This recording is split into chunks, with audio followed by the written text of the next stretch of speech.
Lo que sucede es que la microhistoria como expresión o como praxis investigativa pues tiene un sentido muy particular, por ejemplo, en el contexto europeo, que es donde madura fundamentalmente y donde la aprendieron numerosos especialistas puertorriqueños, en el sentido de que en Europa se expresó como un proceso de cuestionamiento, sí, a un tipo particular de historiografía tradicional que encajaba dentro de los moldes de lo que era la historia para lo que llamamos genéricamente los modernos. En Europa la microhistoria representó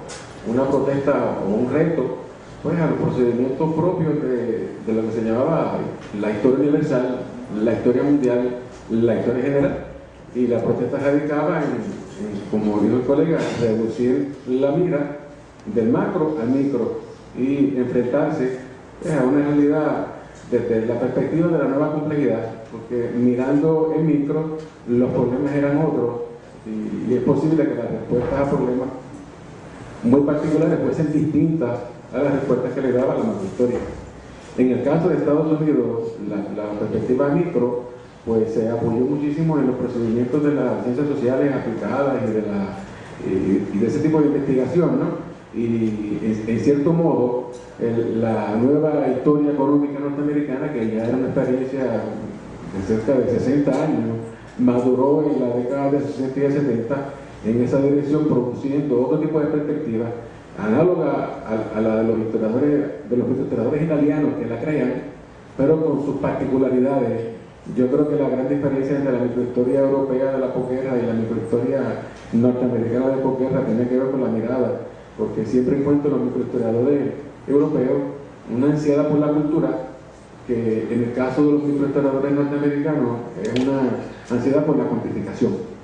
Y entre la cuantificación y la cultura, pues son opciones completamente distintas. A mí me gusta combinarlas en lo que hago, pero en términos generales prefiero las miradas culturales y las interpretaciones más abiertas. La experiencia de la generación de historiadores puertorriqueños que fueron mis maestros, porque yo me formé al padre del discurso de los nuevos historiadores sociales de los 70, cuando ya eran productores de Maduro. Pues sí, aquí la microhistoria es un fenómeno íntimamente vinculado con la historia social, con la nueva historiografía social puertorriqueña, y algunas de las tesis más importantes de los grandes historiadores nuevos de Puerto Rico, desde Francisco Carano hasta Fernando Picó, hasta Blanca Silvestrini, pues fueron propuestas sugiriendo que se enfrentase a la realidad de esa perspectiva por un hecho que ya comentó el colega, porque representaba el fermento de la innovación de las fuentes para la discusión de lo propiamente histórico en Puerto Rico. El hecho de que la experiencia investigativa de la microhistoria puertorriqueña bebiera de la tradición europea y de la tradición norteamericana le dio un cariz muy particular. A mí me parece que la enriqueció, me parece que el mejor modelo de una mirada micro que integra tanto las perspectivas o las instituciones culturales como las instituciones socioeconómicas es Fernando Picó, que me parece la figura más emblemática de todo ese momento, la figura más rica y con una mayor diversidad estilística, lingüística, incluso literaria. Picó es un modelo extraordinario de cómo ese tipo de procedimientos que aparentemente son contradictorios, no lo son, y son tendencias que convergen en un discurso propiamente original. En el caso de la microhistoria puertorriqueña de los 70, lo que la caracterizó fue el énfasis de numerosos investigadores en la adopción de métodos de las ciencias sociales para aplicarlos a la indagación historiográfica. Y eso quizá pudo representar en algún momento un problema para la difusión del estilo de la escuela, porque los métodos de las ciencias sociales requerían otro tipo de preparación que muchas veces nuestras escuelas graduadas de historia no estaban ofreciendo. Recuerden que uno de los mejores microhistoriadores sociales de Puerto Rico, un sociólogo, es Chuco Quintero, y su formación es en otro campo. A mí lo que me parece enriquecedor de la microhistoria puertorriqueña de los años 70 es precisamente eso, que abrió las puertas a especialistas de otros territorios para que entraran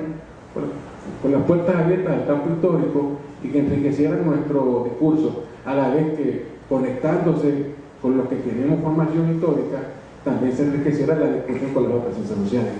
En ese sentido me parece que es un modelo extraordinario. Y a pesar de que en la década del 90 se proclamó el fin de la nueva historia